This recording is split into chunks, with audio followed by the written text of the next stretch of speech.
L'économie marocaine est à la traîne du fait du coronavirus. Depuis le début de la pandémie, ce sont 33 millions de personnes qui ont déjà perdu leurs revenus en raison de la mise en quarantaine et de la perte de milliers d'emplois. Le Haut Commissariat au Plan précise par ailleurs que 14% des familles du pays ont emprunté de l'argent pour couvrir leurs dépenses de base, selon une étude réalisée entre le 14 et le 23 avril.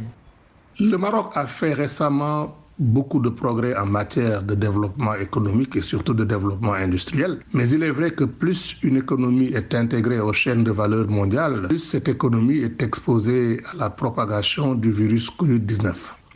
À titre d'exemple, 132 000 entreprises sont actuellement à l'arrêt et elles représentent 60% du secteur structuré au Maroc. Le 18 mai, les autorités ont décidé de proroger de 2 semaines l'état d'urgence sanitaire décrété il y a 2 mois. Un confinement qui coûte à l'économie marocaine 1 milliard de dirhams par jour. Toutefois, la mise sur pied d'un fonds spécial pour la lutte contre la pandémie, entre autres mesures, permet quelque peu d'atténuer l'impact sur le quotidien des populations. Là où le Maroc est encore beaucoup plus remarquable, c'est dans la démonstration de l'agilité et la souplesse de son tissu économique et de son tissu industriel.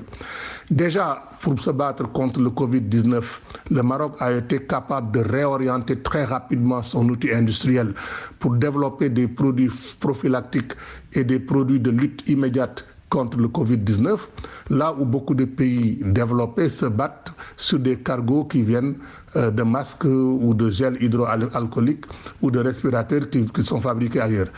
En date du 19 mai, le Maroc comptait 6 972 cas de coronavirus, dont 193 décès. Les autorités ont fait le choix de la sécurité pour prévenir d'autres contaminations. Elles comptent sur la résilience de leur économie façonnée ces 2 dernières décennies pour éviter un effondrement.